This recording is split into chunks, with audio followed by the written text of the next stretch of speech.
Hey everyone, in this video we're going to be looking at some of the high quality armor mods that were released so far in 2024. For the video I've tried to pick up the armor sets that stood out to me the most, but even though we're only halfway through the year, there are many more armor mods released on the Nexus than are shown in the video. If you're interested in downloading any of the armors, remember that their mod authors have created other high quality mods, so be sure to check out each of the mod authors' profiles and have a look at their other creations.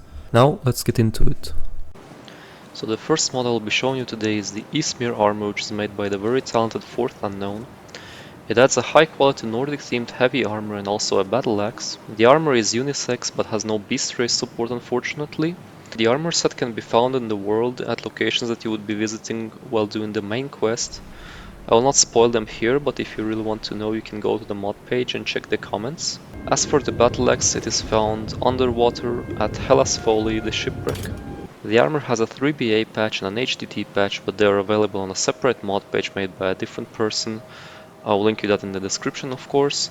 There is also a fixes patch by Xtudo, who makes a lot of these fixes mods for different armors, which I will link as well. The next mod I will be showing you is the Einherjr Armor mod.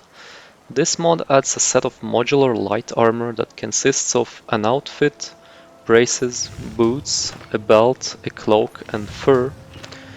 The outfit comes in 9 colors, one for each of the 9 holds of Skyrim.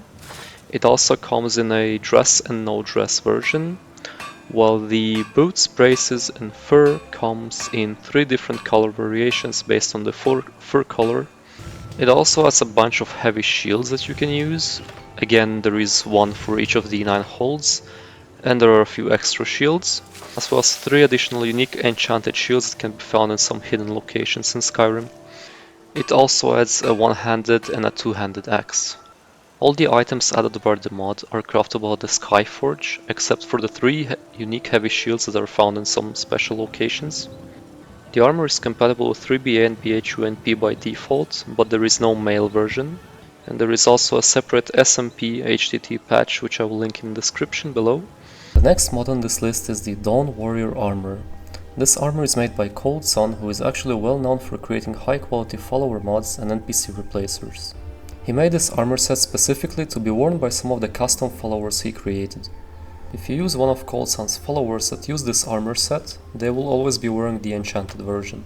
The armor is well suited for archers, and it's a little bit skimpy but also still maintaining a degree of lore friendliness.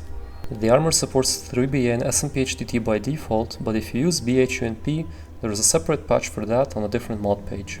The armor can only be obtained by crafting, and it can also be tempered. There are actually 2 versions of this armor, one enchanted and one unenchanted. Both can be crafted and tempered. That's the only way that you can obtain it. On top of that, there is also an optional autumn style retexture available on the optional files of the mod page. The next mod is the Eastern Brassplate Set. This mod is quite straightforward and simply adds a beautiful Dwemer style heavy armor with HDT support, a shield and a hammer, all of which are craftable with the Warren Smithing perk. So just like the Eastern Brassplate Set adds a Dwemer themed heavy armor, the Elven Enforcer Armor adds an Elven style light armor.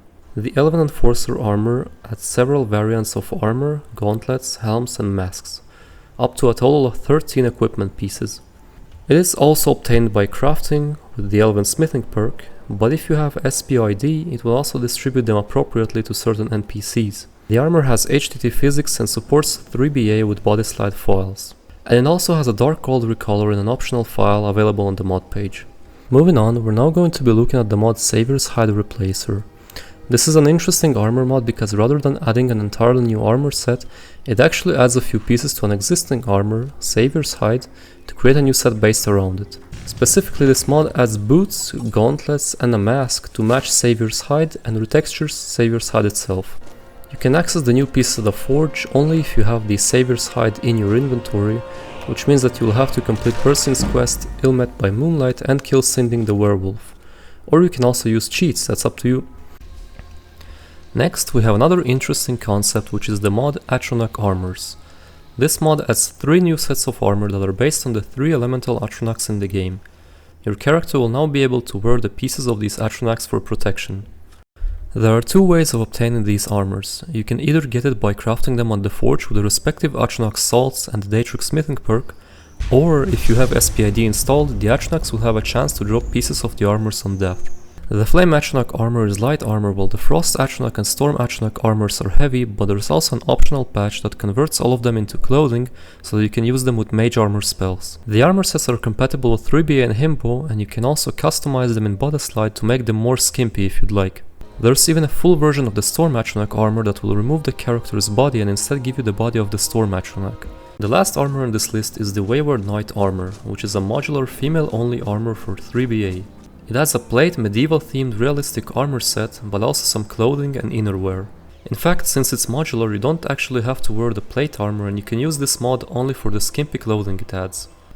The mod contains equipment for the 4 main slot items, but also 8 accessory items like innerwear, pauldrons and skirts. There are, however, a lot more than 12 pieces of armor and clothing, since each armor and piece of clothing have different variants and also 5 different colors. There are also full sets of armor and clothes if you don't need the modularity. The armor pieces have stats akin to steel plate armor and can be tampered with steel plate perk, but they cannot be crafted.